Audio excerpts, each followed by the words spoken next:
but I think we are live now. We're live, baby. We live, baby. We're live Man, in the world. what a show. What a weekend. We just finished watching All Out. For those of you who may or may not be aware. And also thank you guys so much for whoever is tuning in via live stream. I know this was a little bit of a challenge to set up, at least on my end, but if you guys are watching, you the GOAT. But yeah, like this was a very, very long show. Definitely wanted to get your impressions on it, for sure.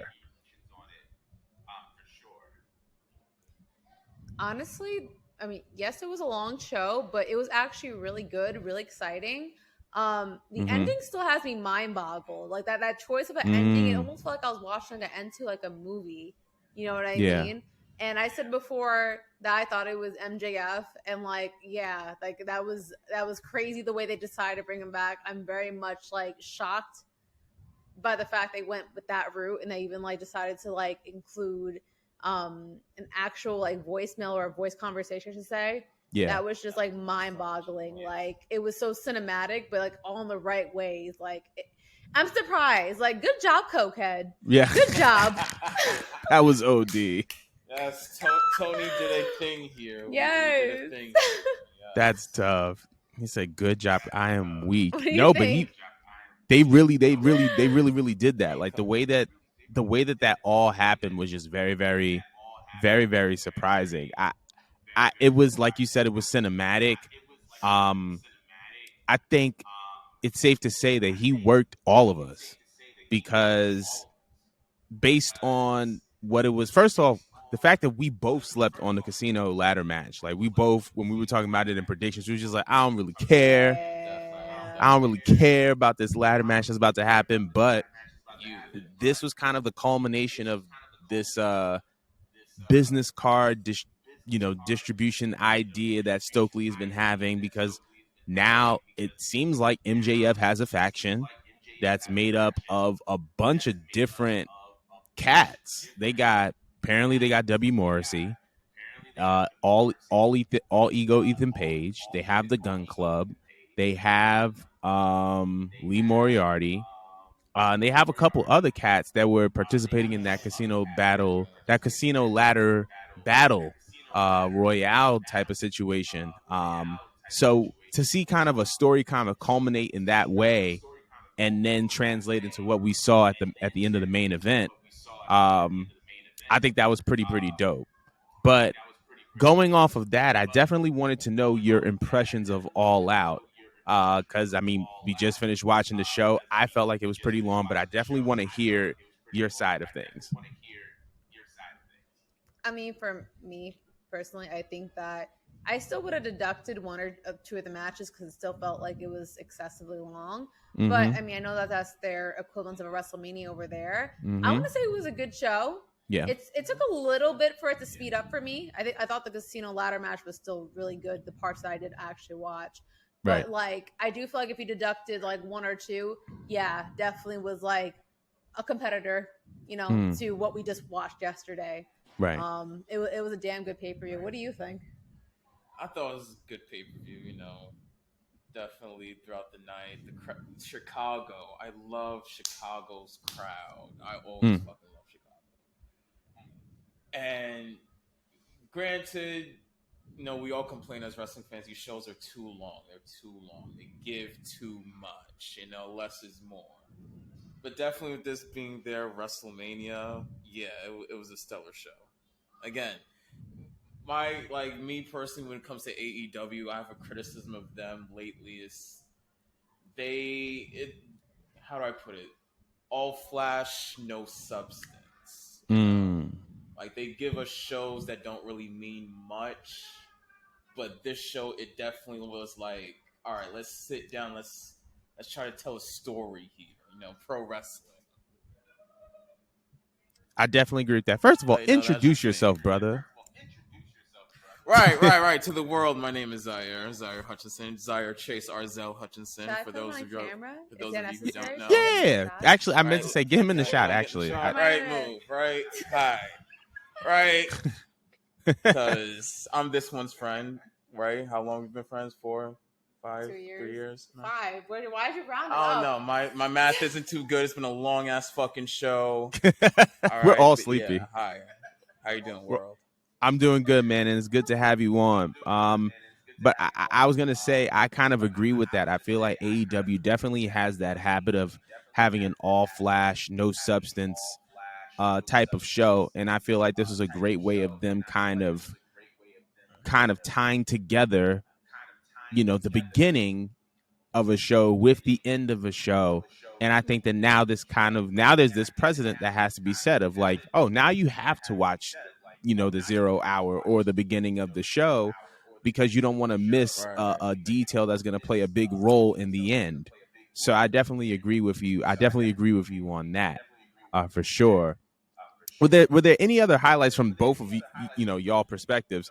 Were there any other highlights throughout the rest of the show that you were just like, ooh, this was good?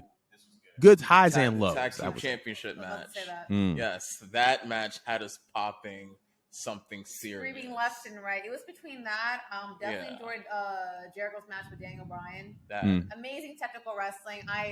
I'm a simp for technical wrestling. Like it was good shit. It was fucking good shit. And while I thought the main event was extremely long and just a little dragged out, it was actually I didn't think it was that long. I thought it was pretty long. It wasn't the person I wanted to win. It was actually like a satisfying finish. Yeah, she was going for Mox. Because why the fuck would I not? I'm pretty sure we both agree for Mox, let's be honest. I was torn because I feel like based off of I wanted Mox to win because I like Jon Moxley. I feel like his resume is very much put under the rug. And I think that he's actually one of the best wrestlers in the world. But at the same time, I feel like based on the story that they have been telling over the past month between Moxley beating Punk for the title and then the following week Punk essentially doing like a I may retire type of thing, and then his best friend coming out and signing the contract. It was like, I feel like the right culmination of that story was Punk winning.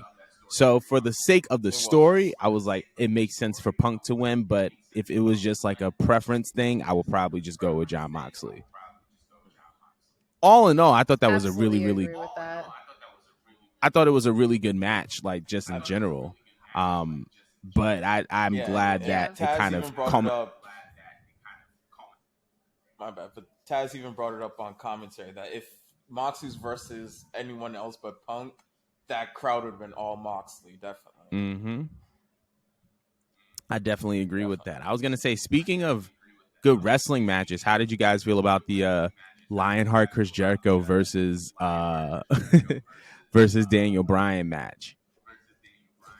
Definitely said like it before. It was like great technical wrestling from top to bottom. Yes, good match, but Jesus Christ, I'm over Jericho. I can't. I actually still love him. No, what? Over Danielson? No. If you put away his no, of course Daniel Bryan deserves his own run. Don't get me wrong. He does he does. I do feel like they're wasting his time just a little bit. Yeah, I feel like he should have had a championship run by now. But it was great technical wrestling from top to bottom. If that's what you were looking for. Like, I'm not very surprised that he didn't win. Just off of the way they've been treating him for like the last year. I am. I don't agree with it. Because didn't Danielson take the L to Jericho last pay-per-view? Yeah? Yeah. I think so, yeah. And this is a repeated pattern. When it comes to Jericho. We get this guy. He's popular. We love him, right? Eddie Kingston, perfect example. Yeah. He's already established. Like, he doesn't really need to keep going over. Right. Whereas I feel like Daniel could benefit just because, like, when he first came in, I feel like we expected, not that he would be, like, some unbeatable force, but it's just, like, I feel like he would be just, like, in a more important position. I don't explain it. It just feels like sometimes he's there to put people over. Kind of like... And that's not what we should be using Bryan Danielson for. He's not to elevate talent. I feel like he should be up on the food chain higher than what he's been dealt with. Well, considering that, I mean, like AEW is known for like guys having creative control, it's like I would much rather see Daniel Bryan in a position where he wins a championship, but like, is Daniel Bryan the one that's like, yeah, I'll take the pin, I'll eat the pin? Yeah, If that's the case, I then that deserves can a whole dig different that. like discussion, right? Because it's like now he Right, wants another that to happen. conversation. So Like how much of this what he wants to do? right, that makes all the sense. Yeah. But I was gonna say, were there any other highlights from All Out? Oh, Tony Storm winning. That popped the fuck out Yeah. of me. Like, because I haven't seen her with championship around her waist since the UK. Cause I don't believe she got the belt in NXT. In Or is the NXT, world title belt? Yeah. And when she was in NXT UK, yeah, but the like main NXT roster, no. Yeah. Unfortunately, not. I was honestly like very fearful that they were going to give Britt Baker a win. Very, very much fearful. And then Twitter scared the fuck out of me. Really trying to force the idea that off of like some news or whatever that she's going to win. But no, I was very much happy and satisfied. I'm very upset they keep labeling her as the interim champion, but that's her position. That word has been thrown around way too much. It does. It makes me feel like you're not the legitimate champion, and it's just like technically, she works her ass off in the Fatal 4-Way. She is. She should be. But I understand why they're giving her that label, because not Britt Baker, Thunder Rosa, the original champion, is injured.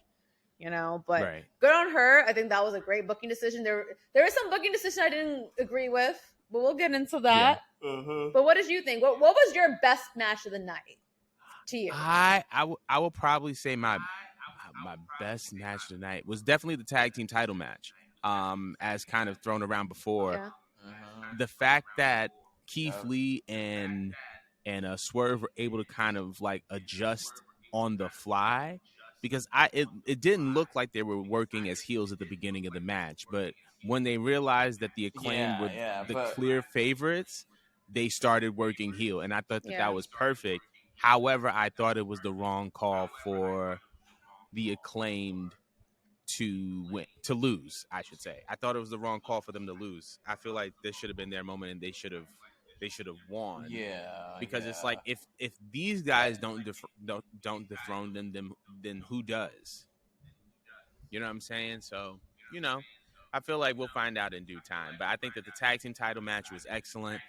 Obviously, the Fatal 4-Way with the women was great. The trios match for the titles, I thought was great, and I thought that was fantastic storytelling to go from the Bucks being those guys that were asking Adam to be a part of their team to essentially Adam being the reason why the Dark Order lost.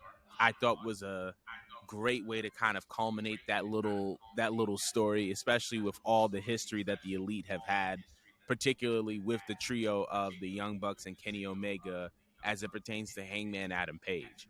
So I thought this was a very, very nice, like good, like additional chapter onto their looks like what it seems like to be like their ongoing story. So I thought that was dope. Like you said, with the 4-Way women's match, Tony winning, I thought that was the right decision. Tony winning, as well as it setting up Jamie versus Britt, because I feel like that's something that's been long overdue. I think that people have been waiting for Jamie to kind of break away, and I feel like Britt costing Jamie the title is like, now that's the straw that breaks the camel's back, right? Like, it's just like, why would I want to be your friend to try to defend you if you took my opportunity away from me? So I think that was able to lead perfectly into that it's kind of like segment. a thing where you're like holding me back. Yeah, for sure. Yeah, I agree. But I think those were like my biggest highlights of All Out. Overall, I thought it was a super long show, but I think it was pretty enjoyable, and I would probably give that like a 7.5 or 8 out of 10. What about out of 10? What would y'all give it? What would y'all give All Out? I would definitely give it an 8 out of 10. 8 out of 10. With these long shows, you kind of know what to expect, but then again, you kind of don't, because Tony Khan, he books rather schizophrenically, so Yeah. It's either gonna hit with a bang or a whimper. You don't know sometimes. Right. That's true. I kind of wanted to give it originally a 7.5 out of 10, but the ending kind of bumped it up to me for an 8. Yeah, definitely. Yeah. The ending was something that I haven't seen before for an ending to a pay-per-view that I thought was very new, very innovative, very clever. I mean, me and you just went over the podcast last week, and not even last week, a few days ago, sorry. A few days ago, yeah. We both were sure after that Wardlow interview that no, he's done. He's going to WWE. You know what I mean? Yeah. So that and the way that they went about it was just so fucking clever. I'm still mind blown. So it just has to automatically round it up. The only reason why I said 7.5 was because I do feel like 1 to 2 matches could have been deducted because it was just an overwhelmingly long card. The match with the Dark Order and the House of Black. Sorry, what was it? The House of Black versus Darby and Sting. It wasn't a bad match. I'm like, all right, I could have saw this on Wednesday and been content. You know what I mean? There was just some things where I was just like, it wasn't bad. It just wasn't necessary or needed. It wasn't necessary. Same thing. Same thing with Wardlow, FTR. Jesus Christ, our boys FTR, they deserve so much fucking better. God damn it. Versus Jay Lethal, and respect to the Motor City Machine Guns, but that's not what any of those guys need to be doing at that particular moment. Mm-hmm. I feel that. It's like why is FTR not having this championship match with the Young Bucks? I know you feel me on that. Absolutely. We talked about it on the show before. I think that they were building up towards that, but because I guess Tony sensed that people were gravitating towards Swerve and Keith, they kind of put the belts on them. And that kind of got in the way. I don't think that's what the reason because I think that they were building up to. I think they were building up to the Bucks and FTR. Like if you looked at all signs, it was like first off, Bucks and FTR have had like this long-standing rivalry, and I feel like this is going to be like another chapter because it was like FTR has collected all these belts, and they've collected all these belts. And they needed one more, and the one more set of belts that they needed, the Bucks had. So I feel like at one point it was going towards that way, but I guess they just kind of cut that off real quick. And the only other like logical explanation is like Tony being like, oh, maybe like people like Keith and whatever. And I feel like because of that decision, FTR has been kind of put in this, stuck in this hole because it's like he owns Ring of Honor, he's partnered with AAA. Like they're partnered with New Japan, and all those promotions probably see a big benefit in FTR holding those tag belts. So it's like they're not gonna make any decision to take the belts off of them. But it's like because of where the tag belts are in AEW, it's like okay, well, what's next for FTR? The only thing that FTR can do is just like compete in these 6-mans, these fun tags. But it doesn't really do anything to elevate like their belt collecting gimmick, and it doesn't really push them towards having the AEW tag team title. And Tony, he's not capitalizing on them being the most over tag team in all of wrestling.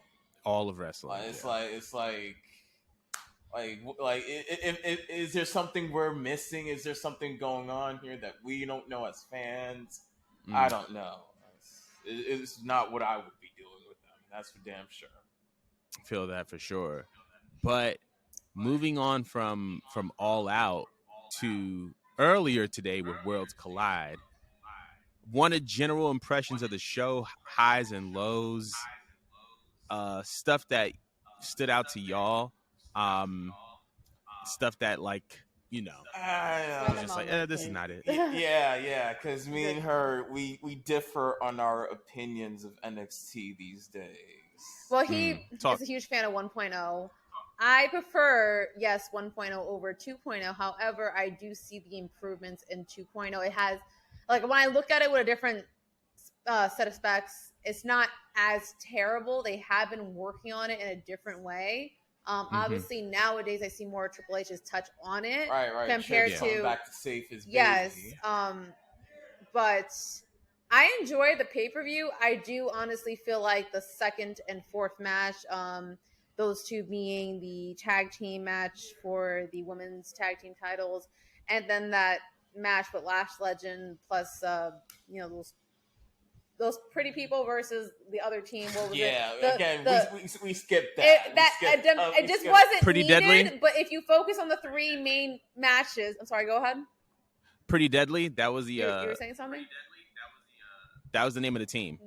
Yeah, they're not a bad tag team. It just wasn't necessary for it to be on the card. In my personal opinion, I didn't think that it was. It was something that I was fine with seeing on Wednesday, I guess. But it was just again Tuesday. But the core matches were very good. Like Carmelo Hayes versus Ricochet, loved it. They complement each other. Shit. So good, so fucking good. And I couldn't complain about the finish because I actually was concerned about how were they going to go about that, considering that you don't want to make Ricochet look weak. And then you're still building Carmelo Hayes because eventually he's going to shift over to the main roster. You don't want to, have him going out as a loser. I was actually very much satisfied with the ending, with how it was just like he essentially won by like the skin of his teeth. You know what I mean? Yeah. Fuck all the fancy shit. I just simply out wrestled you. That's what it came down to. Pretty much. He just got smarter about it. You know what I mean? So it was fun. It was exciting. That had to probably still been my favorite match of the night. I love the match with Mandy Rose, Miko Santamora, and Blair. I keep calling her her actual ring name, but Blair. Yes. Right.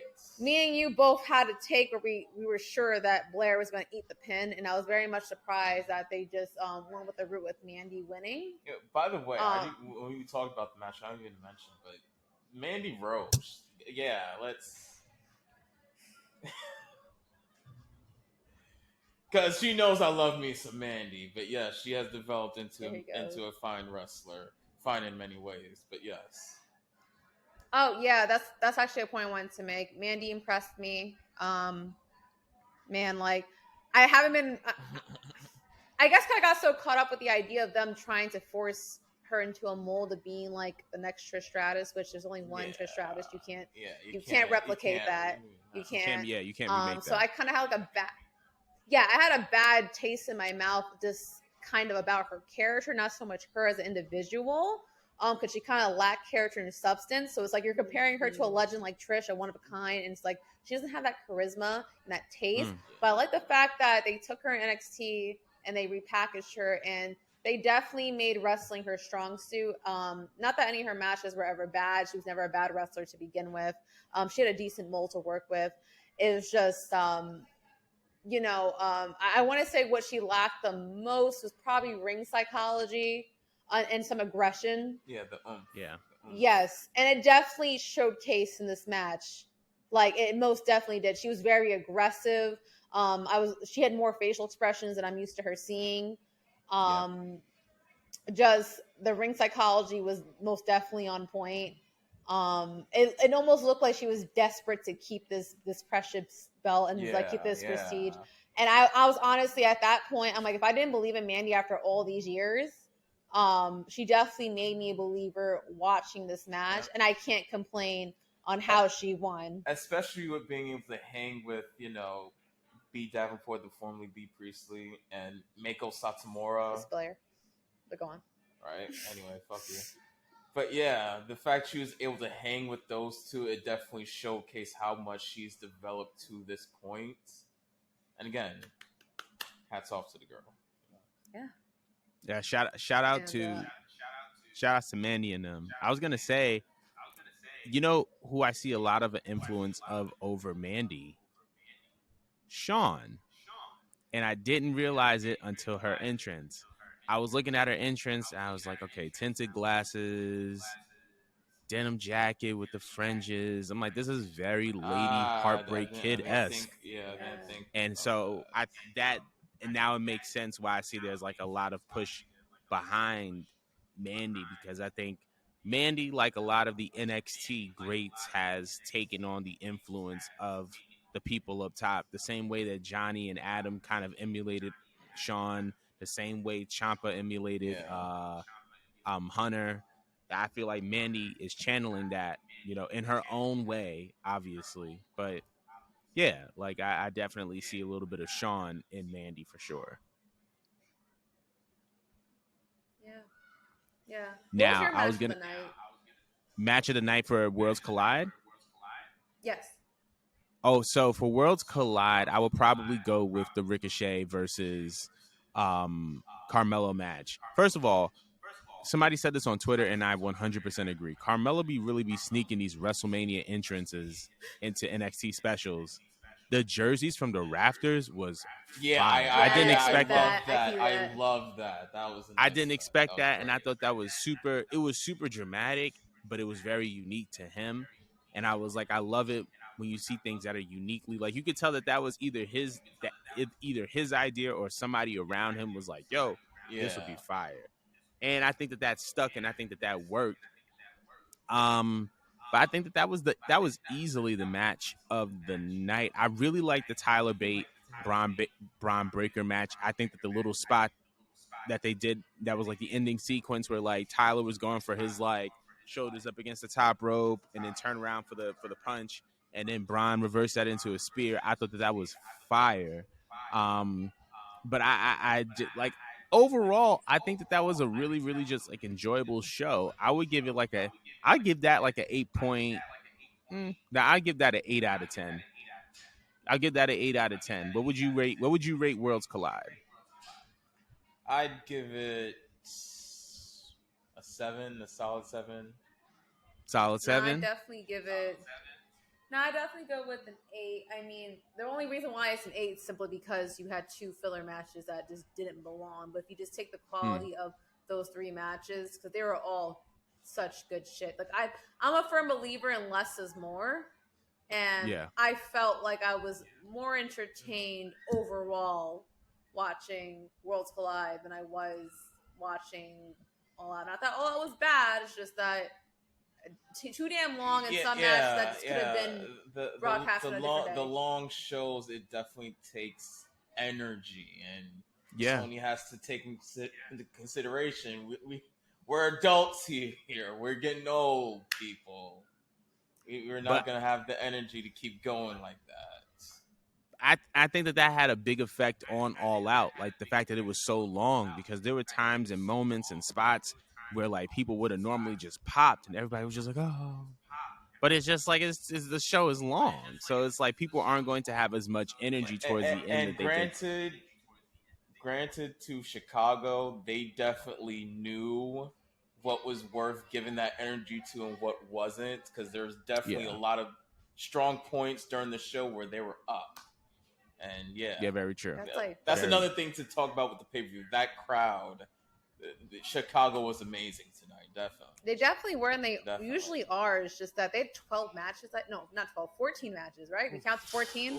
Yeah. Again, we counted 14, you could have deducted 4. And 4 is still too little. But like bare minimum, they should have deducted 4. I think the most deadest match to me was the one with the Motor City Machine Guns. That was the slowest match. Because we're here for FTR. There was a few spots that like they were good spots, but the crowd just kind of just wasn't. The crowd, they weren't jacking it. They weren't there for it. And it wasn't because like what they were doing in the ring wasn't bad. It's just we all knew we're a smart fan base. Yeah, like we knew that wasn't the match they were supposed to be having. That's just what it came down to. And it sucks because Motor City is really like a top 5 tag team over the past 20 years. I'm gonna send you links, because Motor City. If you haven't watched the Motor City Machine Guns match, let me put it like this: the reason why the Young Bucks are the Young Bucks is because of Motor City. It's Motor City, Hardy Boys, like those 2 tag teams are the foundations for the Young Bucks. So I'm going to send you some stuff about Motor City because they are phenomenal. Like in their prime, nobody was touching them. Definitely. But yeah, I agree with that. Going back to Worlds Collide, so you said it was a 7.5. You would give it an 8, Mo? I want to give it an 8. Again, if you were to deduct that Lash Legend match and the Dewdrop, and not that match was bad, it's just this, like you knew who was going to win. I don't like matches that are predictable. 3 matches were just that I mentioned between the main event, Ricochet versus Carmelo, and the ladies. Yeah. Like, if you were to just have left us to those 3 matches, definitely like probably would have been 8.5, because that was damn good wrestling from top to bottom, and it was very unpredictable. It could have went either way, and you would not have been dissatisfied. It was like top quality wrestling. Everyone showed out. Everyone looked good. Nobody looked weak after anything, regardless of how they lost. It was good shit. Right. You know, all around today. And I did feel exhausted after watching it. Yeah, oh, for sure. And as far as predictions for today, you definitely had me beat. I was trying to I was like, yo, I need I'm the prophet here. I need one of these events to go my way. But once Worlds Collide, like halfway through Worlds Collide, and Gallus didn't win and Blair didn't win, I was just like, it's not gonna be my day. And I've just come to accept it. But like, I mean, outside of the fact that you beat me in predictions for All Out and for Worlds Collide, so you do have the distinction. And for returns, yes, I did 3-0. Listen, chill. I'll end this stream right now. All right, I'm prideful. Don't do that. Don't do that. What I will say though, I mean, I did kind of throw a wild suggestion out there saying, what if MJF showed up at All Out? And he did, but not in the way that I said it would, but just the fact that we're getting an MJF program out of that and all that, I think it's a good kind of cap to All Out, because I think that we know that MJF is getting the belt next. But no one expected that way. No one could have possibly predicted that the most wackest match of the night would have produced a return of someone that we were sure after that Wardlow interview was going to return. Like, that was super clever. That was like nuts. Now, again, like, that goes to show you that they pay attention to social media, because I'm pretty sure a lot of people have complained, just like us, that why are we watching the Casino Battle Royal? Like, there's nothing important about this. Like, no, First they threw us off with Stokely. Like, we're all like, yo, why is he involved in this shit? Yeah. Why? And then they brought him back. As soon as we saw the walk, like me and him, as soon as we saw the walk, the move into the ring, I was like, oh, the mannerisms. And then he played the whole crowd. It's just like, no, there's only one person capable of being that much of a dick. Like, no, it has to be MJF. Yeah, it had to be. And the voicemail when he came in after the main event, that voicemail, that was good shit. So clever. You hear Tony say, "Oh, I care about the fans, but you don't. I'll pay you X amount of dollars." But listen, Tony could still go to hell for what he did to Ricky Starks. I'm not over that. I wasn't feeling that. I wasn't feeling that. Jesus fucking Christ. No. Talk about it. I wasn't feeling the fact that Ricky lost that and the way that he lost that, because it was like, this was such a personal feud. This should have been a feud. This should have been a battle. This should have been a fight. Right. In my opinion. Right. So I feel like just that the fact that they had they kind of capped off like that feud is with just a simple spine buster. Like, nah, dog. Like, I feel like it should have gone more. Now, if there's more chapters to this and they're going to conclude it at Full Gear, okay. But, like, if ideally this is a personal feud, it's supposed to be a personal battle. It's supposed to be like a fight. But so I wasn't feeling that. And wouldn't you think that after watching Matt Riddle versus Seth Rollins, they would have definitely like competed with these two? Absolutely. Based off of how personal they were attempting to go. Right. Like, why did you just go with this bitch ass ending? It wasn't even like something where I'm like, all right, he got him. Like, I can't even be mad at that. It was just something that was just like, I'm not sure if it was like a last minute decision. I'm not sure if they just don't believe in Ricky Starks. I'm not sure if it's it's a matter of a size situation that, all right, Hobbs just looks like that guy. Like, what do you think was like the reasoning behind that decision? I think it was a timing issue. I feel like, and this is the reason why I wasn't a fan of them putting all these matches on this card, because somebody's gonna go over, somebody's gonna get their time cut.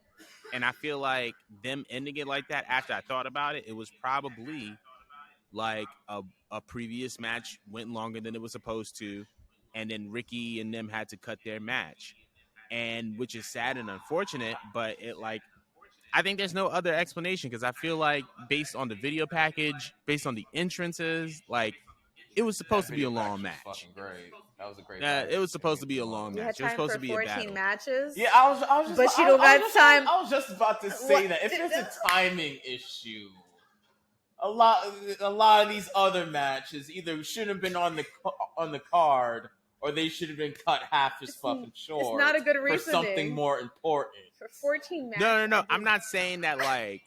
I'm not saying you're like, wrong. I'm just saying like that logic is crazy. Yeah, Tony's logic. Yeah. It's. I don't think he fully took that into account though, and that's what I'm saying with the reason why I'm putting timing as an issue behind it.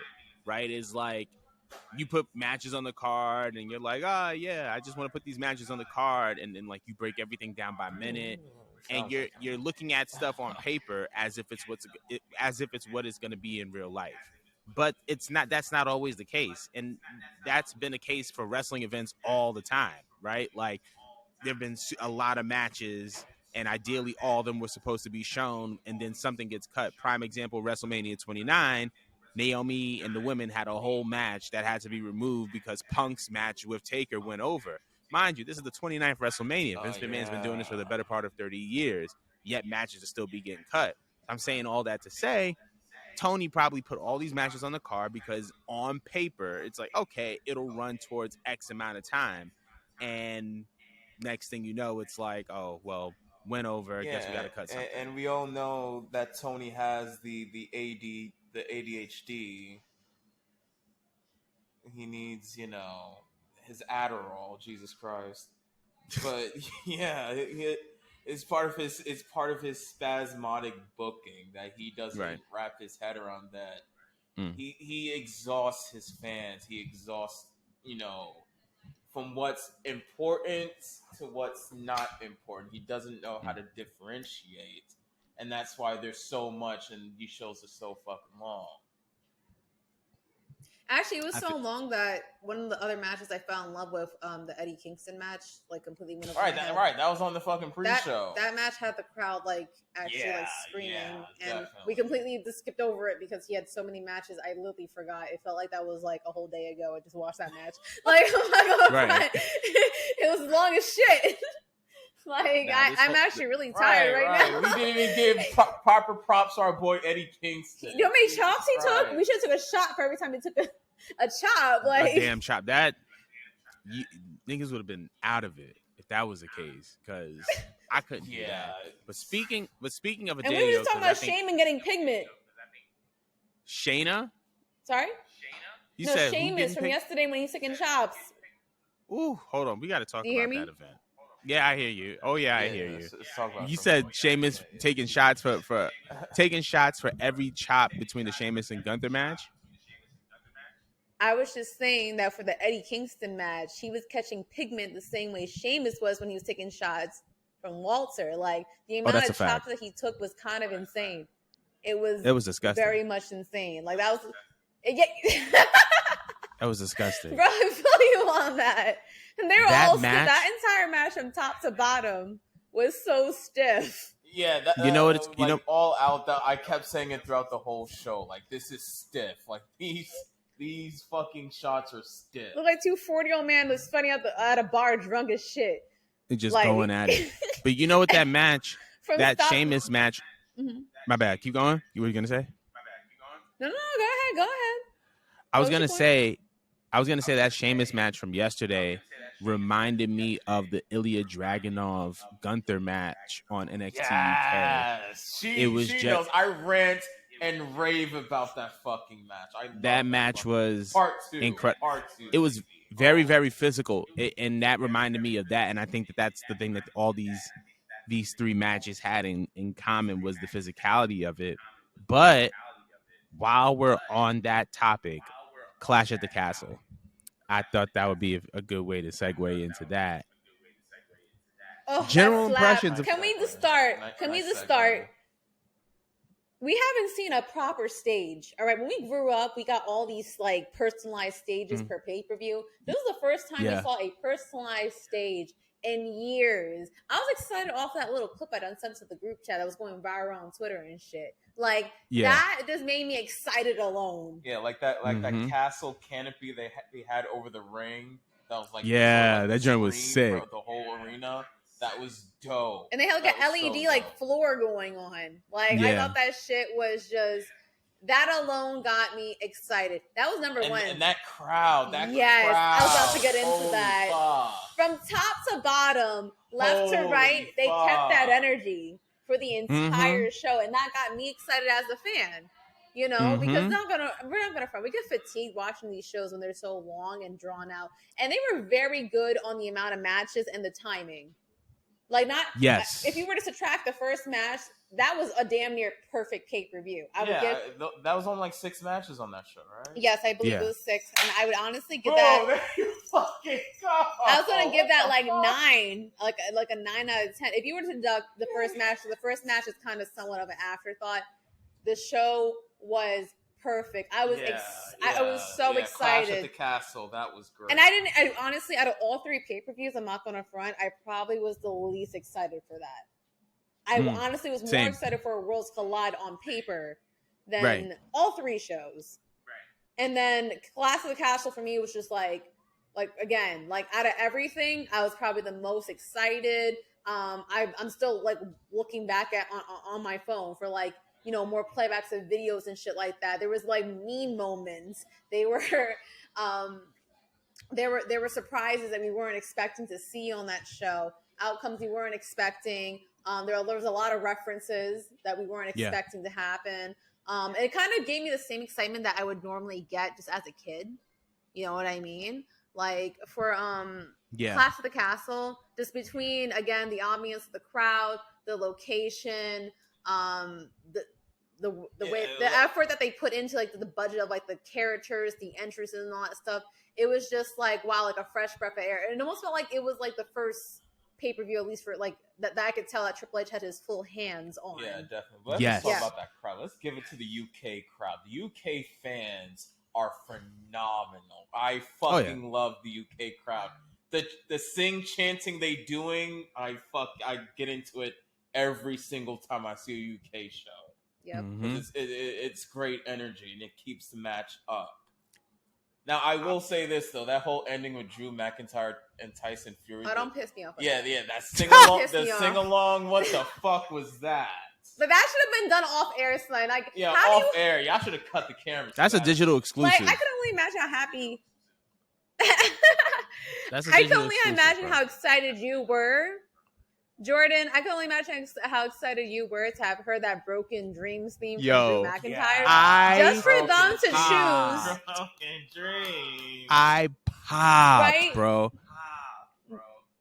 Right? Like, look what you manifested. Look what you done manifested. Come on. I was in the first of all, this is how hard I pop. I only heard the little first drum of the guitar. It was over. It was over. My neighbors heard me. I had so much nostalgia. Oh my god, from like the SBR games.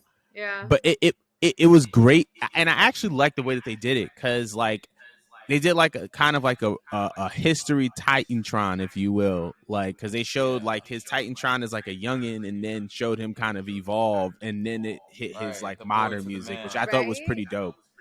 And when he came out and like there was like a shot of like it wasn't like straight on, but it was kind of like from a corner, and you saw him like walk out from the ramp and like look out at the crowd, and everybody was just on their feet, and it just gave me chills because it was just like, yeah, this is tough. Like that entrance alone was popping. I was gonna say, speaking of that match, while we're on the topic of that match, while I didn't agree with the ending as far as Drew and Tyson, how do you feel about Solo Sequoia making the debut?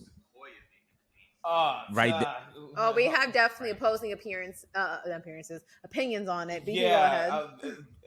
First of all, the main event to that show, that was a great fucking match. But when it happened, the way the finish happened, I said it loud. I'm like, fuck finish. That was the biggest fuck finish ever. And even with Vince not here, you people could not help yourselves. They couldn't.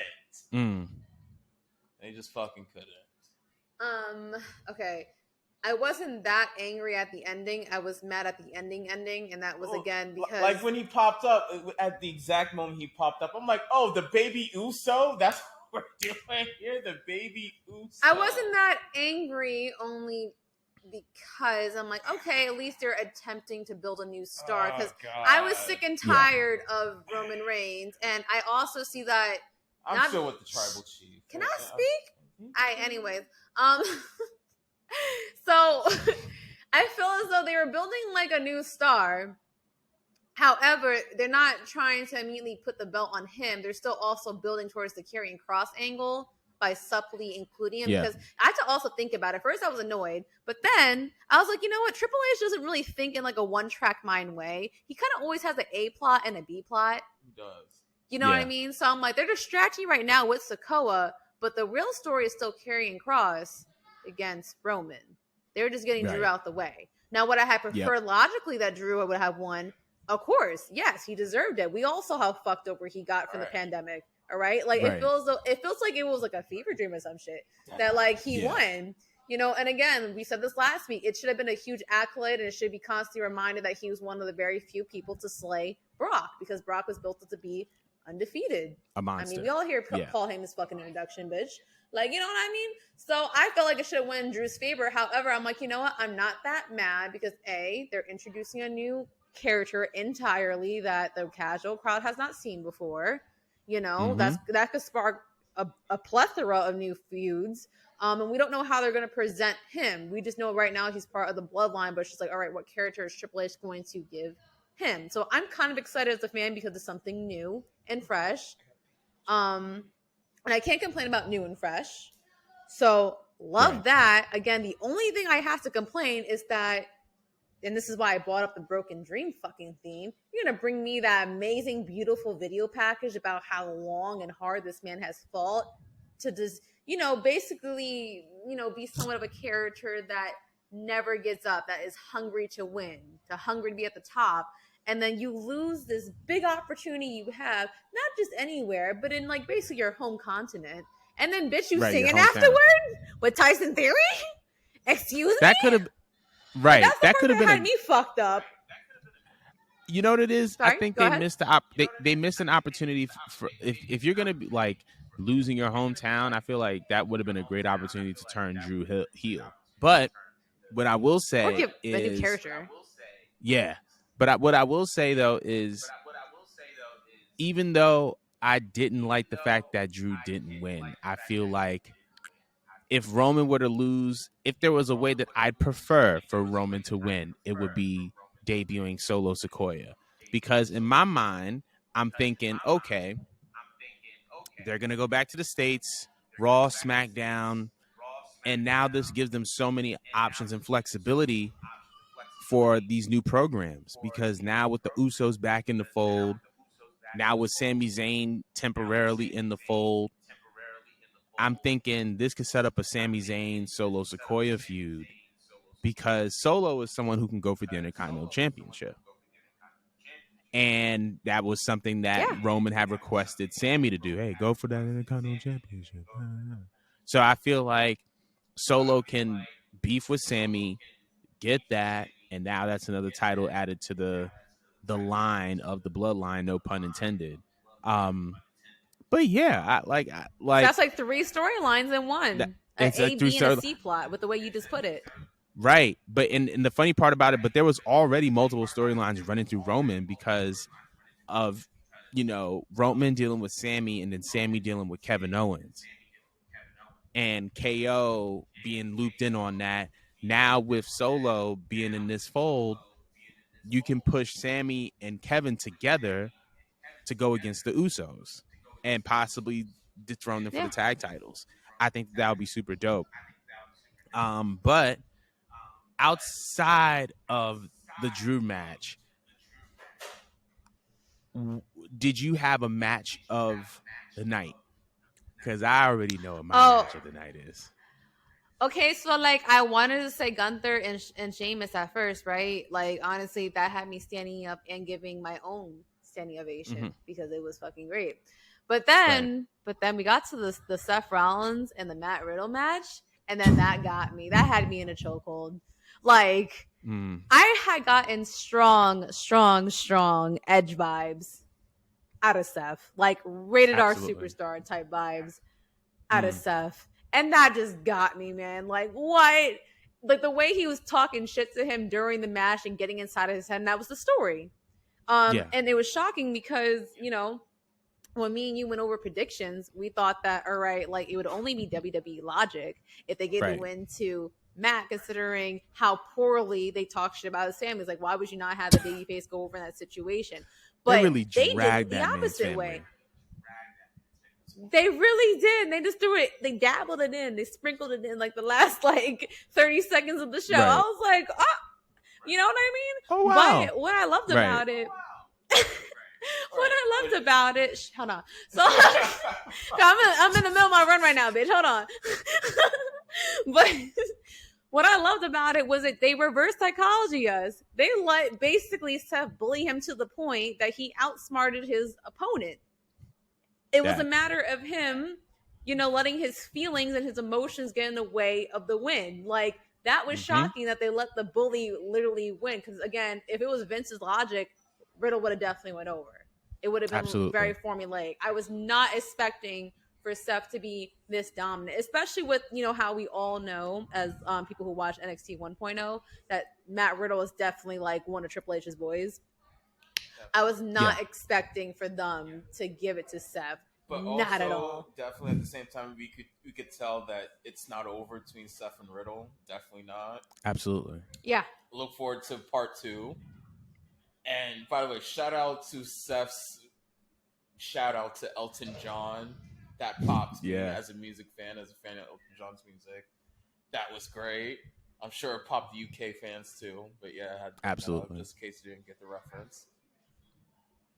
What do you think? I think kind of building off of I had a different pick for match of the night, but building off of what you're saying, I think we need to acknowledge the fact that Seth Rollins is probably one of, if not one of, the best wrestler in the world. Like, this man's in all of his feuds over this past year, over the past 2 years, he has not missed. His matches, his body of work, his character work, we can go anywhere we want to go. We can go Roman at the Rumble with the Shield entrance. We can go him against Edge. We can go him against Riddle. We can go him against AJ. This man has been putting on bangers nonstop. And I feel like because of his comments against Will Ospreay a couple years ago, he rubbed people the wrong way. But like, you can't like not acknowledge the fact that this man is probably one of the best wrestlers. Cody, you can't not acknowledge the fact that this man has one of the best bodies of work of any wrestler in the industry today. And I think that can make the case for him as being the best wrestler on the planet. Now, as it pertains to match of the night, it was easily Sheamus versus Gunther for me. Reason being, I didn't think that the Intercontinental Championship could be made any more prestigious. And it did, because this felt like a world heavyweight title fight. This felt like if you took the Intercontinental title away and added the big gold world heavyweight title belt, it wouldn't have made a difference to me, because this was a physical fight. This was brutal. This is dragged down. I'm going to punch you in the face. I'm going to slap you across the chest. And then just the different touches that we saw. Shit like that. Yeah, the different touches that we saw. Imperium being reunited. Finally. Imperium being reunited. Pete Dunne, like, you can see like Pete Dunne and the other guy in that faction, they're slowly kind of reverting to like their original selves. They're coming out of like this very, very gimmicky Irish UK bar fighter gimmick and stepping into their true selves. Bruiserweight is coming back. and we're seeing shades of that, and I like that. But man, this was easily the best match of the night. It was long, it was physical, and another thing that just impressed me was just it just showed the value of big guys in wrestling. Like I feel like when you're a wrestling fan or you're an indie fan, like you're into the high flyers, you're into the high flying, you're into the hybrid style of wrestling where it's more aerial based.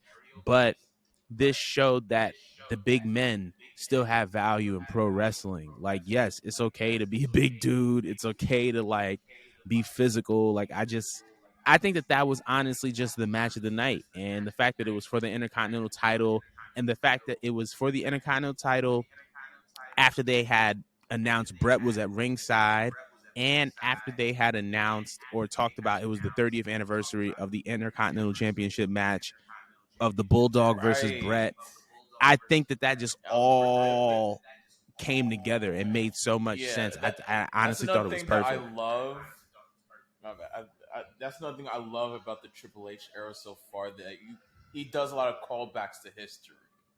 Yeah, and that's another thing I think that an element that we definitely miss in a lot of modern wrestling today is our history. As wrestling fans, we cannot forget our fucking history. That's a fact. And yeah, and definitely with Brett there, them reminding us of the 1992 match at Wembley Stadium between him and Bulldog. That was great touch. The IC title match setup. Yeah, everything was there. It's pro wrestling. I agree with you on all that. I was gonna say, and I just thought about this, and I think I tweeted about it as well, and I wanted your opinion on it, especially Mo. The 6-woman tag. Do you think that Damage Control winning was the right decision?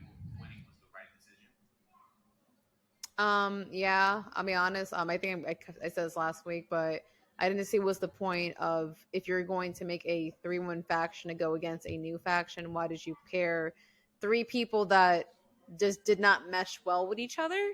Because it came a little too apparent, too obvious that it was going to go into the direction of Team Damage Control. Like, I think everyone was pretty much unanimous that, all right, it's definitely going to go to this team. And even if it doesn't go to this team, that the opposing team that we're watching is not going to last long. You know what I mean? Like, yeah. I feel like that was Triple H's opportunity to pair 3 women and create a separate faction that was going to be serious. He could have put any new 3 women. He could have brought up people from the not the main roster, from NXT.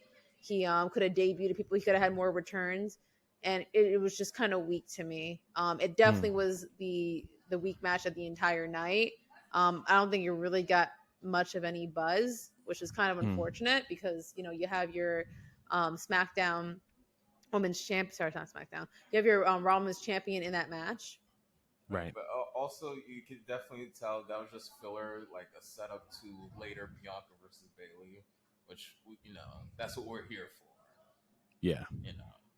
Pretty much, but it was just, I don't know. It was just, you could have went about it in a way that would have been a little bit more convincing, because what the fuck does Asuka, Alexa Bliss, and Bianca got in common?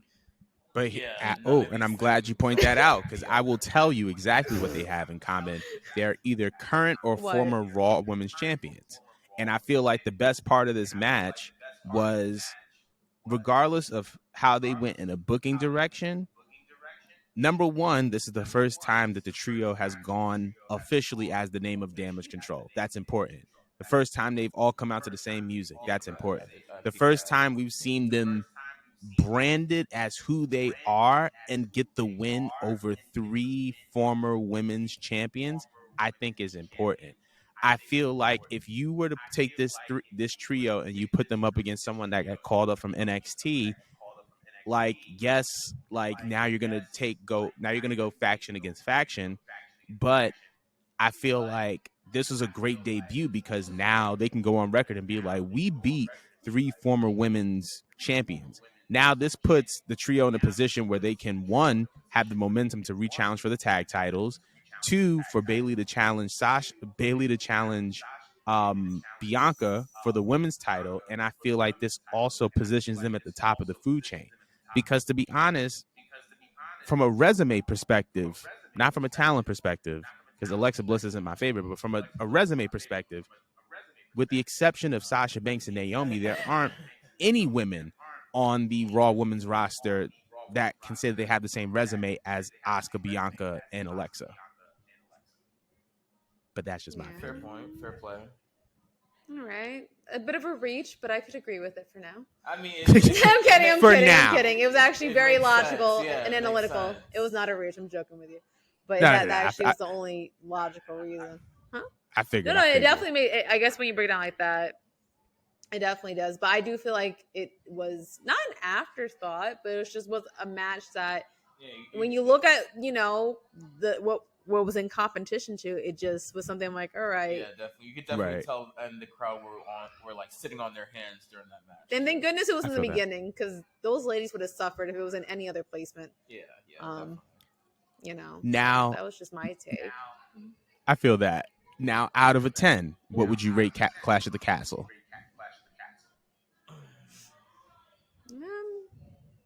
I'm still going with like a 8.5, especially considering that Tyson Fury knocked the fuck out of Austin Theory for me. Yeah, Oh yeah. might be 8.7. That was a real punch. Perhaps a 9. I would go with a 9. I thought it was like a joke. I thought it was a stage punch. I had to rewatch it. Nah, like that it was a stiff punch. it was he That really clean. smoked. Yeah. He and really like leveled Austin that just. Yeah, and Austin had his shoulders up when he just fell, and I was like, "All right, yeah, that's definitely like a stiff, real punch. Like that's crazy.